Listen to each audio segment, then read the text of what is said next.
Hello. Today we're going to discuss about configuring internet exchanges and peers providing partial routing tables in Noction IRP. During development, our engineers were challenged to find the easiest way for setting up an exchange on the platform, considering several configuration scenarios. Usually, an internet exchange sets physical links through a series of peering fabrics and sometimes uses root servers for distributing routing information among peering partners. A peer connected to an internet exchange can be reached in several ways. One of them is to establish separate BGP sessions with each of the peering partners. This way, a network can gain access to those destination prefixes accessible through peering participants with whom it establishes a BGP session. This connection type is commonly referred to as peer-to-peer connection. If the internet exchange uses a root server, all peering participants can automatically exchange prefixes, while establishing a single BGP session with the root server. The root server facilitates access to destination prefixes available among peering participants by considering network policies set by some peers. While using a root server is sufficient for sharing available destination network prefixes with an exchange point, under some circumstances, specific peering partners might not like to be advertised by a root server. Here one of the most popular scenarios steps in. This connection type is a combination between the peer-to-peer perspective and the scenario where a root server is involved. A peering participant can connect to the root server through one BGP session while establishing a separate BGP session with other peers, which are either not connected to the root server or simply do not announce routes due to their peering policies. This way, a peering participant gains routing information about destination network prefixes available through both peers connected to the exchange's root server and those managing peers' agreements directly. To facilitate user interaction, IRP delivers an automated setup procedure for all possible configuration scenarios in an internet exchange. Navigate to the Configuration menu, select the Providers and Peers section, then select the Add an Exchange button. In the Provider's Short Name section, specify a name for the exchange. In this example, I will use IX1. Next, in the Routers section, choose the router connected to the exchange. In our case, the router connecting to the exchange is this one called Edge01, so I will select it here. When configuring transit providers on the platform, an additional IP alias is required for each provider. In addition, several PBR rules have to be configured on the Edge router to direct traffic originating from each of these IP addresses over specific providers. These PBR rules enable IRP to probe destinations through the required paths. However, when it comes to internet exchanges, configuring an IP alias for each peering partner would lead to inefficient IP address usage while also causing the setup to become unmanageable. To avoid such scenarios, IRP uses a DSCP, or Differentiated Service Code Point, along with PBR rules, making sure that probes sent through a specific peering partner are originating from one of the configured IP addresses with a specific DSCP code assigned. Since DSCP can take up to 64 different values, one configured IP can be associated with up to 64 peering partners. Therefore, if there are more than 64 peering partners participating in the exchange point, an IP address must be specified as per each 64 peers. In this example, we have 440 peers participating in this exchange, so I shall specify 7 IP aliases in the probing IPv4 field. I will start with 192.168.122.80 and work my way up to 192.168.122.86. I will also add here a provider description as IX1. Since the internet exchange we are setting is not charging us for actual usage, we can skip the Commit Control tab in here and move to the next section. Moving to the IPv4 tab, in the IPv4 Diagnostic Hop section, specify the subnet in a CIDR format used for peering partners interconnection. In our case, the subnet is 195.69.144.0/22. In order to receive statistics relating to the amount of bandwidth exchanged in the provider's SNMP IPv4 address section, specify the router's IP address connected to the exchange, answering the IRP's SNMP requests. I shall add here 192.168.122.53. Further, in the SNMP tab, specify the provider's SNMP community name, and the platform will provide the list of available network interfaces to be associated with the exchange. I'll add here the community name as public. As soon as the list is populated, at the provider SNMP interface field, select the proper interface that connects the edge router with the exchange. In our case, this is the ETH1 interface, so I shall select it here. To enable BGP session monitoring for this exchange point, navigate to the BGP Monitors tab. Hit Enable in the Internal Monitor section over here. Next, fill in the BGP Session Monitoring IPv4 address field, which defines the list of IPv4 addresses to be monitored by the platform. Each specified IP address will be periodically probed for accessibility via ICMP and UDP probing packets. I shall add here 8.8.8.8. In the BGP Internal Monitor SNMP Community field, add the SNMP community name for retrieving BGP session status. I shall add in our case public. And in the BGP Internal Monitor SNMP IPv4 address field, add the IPv4 address for retrieving the SNMP BGP session status. Here I shall specify 192.168.122.53. Next, just hit the Add button to add the new exchange point. Once the exchange is configured, IRP will need to reset its BGP sessions in order to retrieve BGP tables. Give IRP sufficient time, about 10 to 15 minutes, to fetch BGP routing tables before continuing configuration. Once IRP finishes fetching the BGP routing table, navigate to the Global Configuration menu, select the Providers and Peers section, and scroll to the configured exchange point. In our case, we can notice the IX1 exchange listed as a provider. After its creation, and up to its complete configuration, the exchange must be kept in a stopped state. Although the configuration of an exchange is quite straightforward on IRP, hard work would still be needed to configure the required PBR rules on the edge router. To solve this, we have implemented a built-in PBR configuration generator, which provides a set of commands for specific router brands. By running this generated PBR configuration, network administrators can easily configure the required rules on the router. Also, IRP offers peering partner auto-configuration. It retrieves the list of next hops on the exchange with the corresponding list of prefixes individual peers advertise. Before configuring the PBR rules, navigate to the Global menu, select the Providers and Peers section, scroll down to the Internet Exchange, and hit the Peering Partners tab. Here, hit on the Auto Configure button, and the platform will create a configuration file called exchanges.conf in the /etc/Noction folder.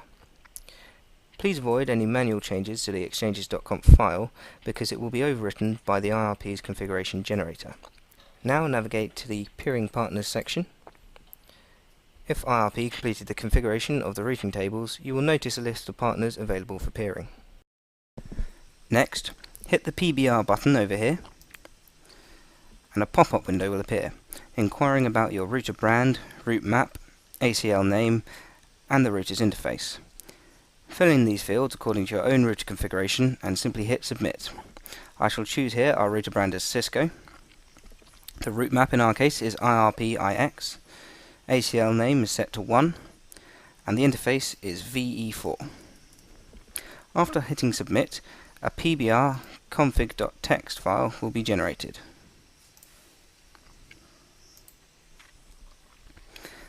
This PBR configuration should be applied to the edge router connected to the Internet Exchange. If there are no policies applied on the edge router's interface, proceed with configuring the generated PBR rules.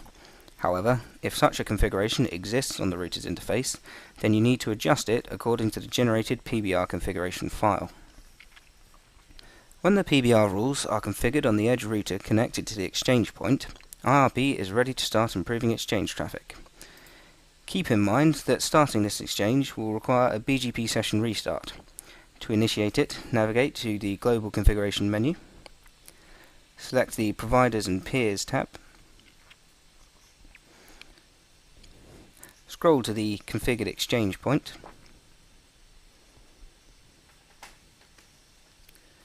and hit the Play button to start improving exchange traffic. Let's further move to partial providers setup. Prior to version 2.1, IRP was assuming that transit providers have access to the whole internet. However, in specific cases, some providers deliver to their customers only a partial routing table, providing access to a limited set of destination prefixes.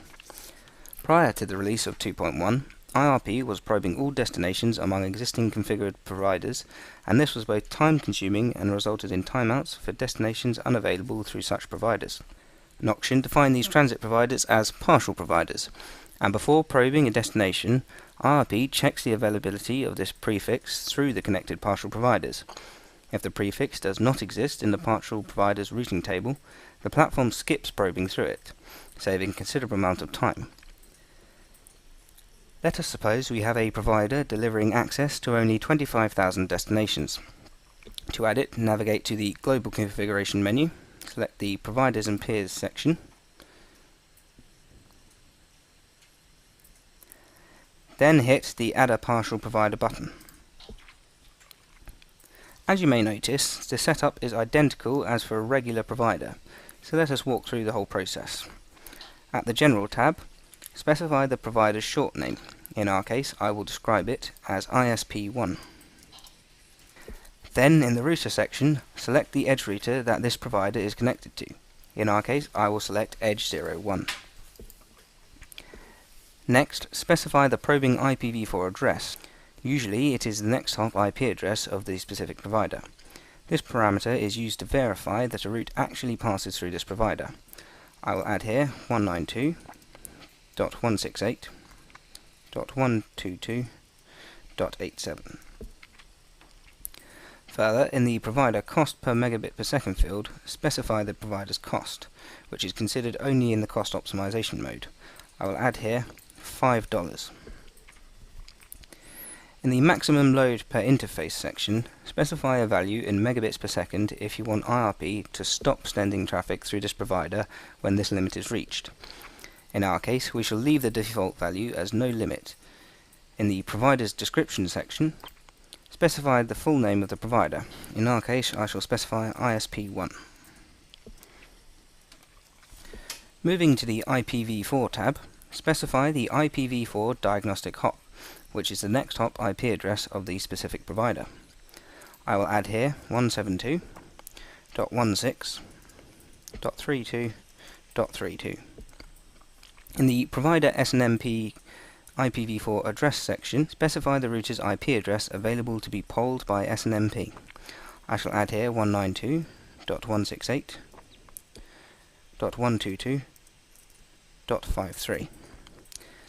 When IRP identifies an alternative provider to route traffic through, a BGP attribute called AS-path requires adjustment according to the alternative route.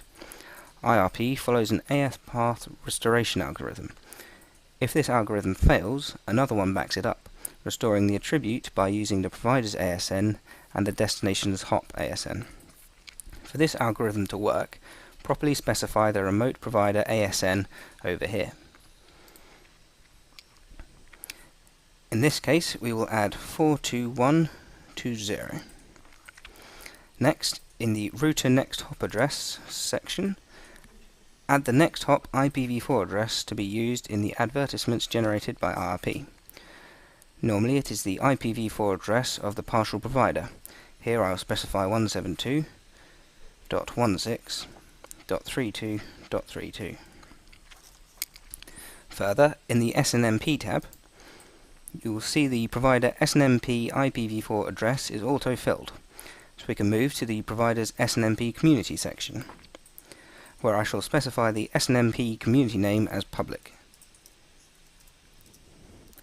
To retrieve the interfaces available for polling, the platform will search for available SNMP interfaces, As soon as this list is populated here, I can select the interface that connects the edge router to the partial provider. In this case, the interface is ETH2, so I will select it from the drop-down menu over here. To enable BGP session monitoring for this provider, navigate to the BGP Monitors tab and hit Enable for both the external monitor and internal monitor over here. Next, fill in the ICMP/UDP ping monitored IPv4 address field, which defines a list of IPv4 addresses to be monitored by the platform. Each specified IP address will be periodically probed for accessibility for ICMP and UDP probing packets. I shall add here 8.8.8.8. In the BGP session monitoring IPv4 address field, add the current provider's IPv4 address that must be monitored by the IRP. Usually this value is the same as the IPv4 next hop, so I shall add here 172.16.32.32. In the BGP internal monitor SNMP community field, add the SNMP community name for retrieving BGP session status. I shall add in our case public. And in the BGP internal monitor SNMP IPv4 field, add the IPv4 address for retrieving the SNMP BGP session status. Here I shall specify 192.168.122.53. Next, just hit the Add button, and the new partial provider will be added on the platform. Once the partial provider is configured, the BGP session towards the router interconnecting with the partial provider must be reset to retrieve the required routing table information regarding the available destination prefixes. Once the BGP session is restarted, the platform is going to be aware of the available prefixes through the partial provider, and will avoid probing destination prefixes that are unreachable through this provider. We'd like to thank you for watching this screencast, and we hope you found it helpful. If you encounter any difficulties during the setup process, please contact our support team at support@noction.com, and we will be happy to assist you.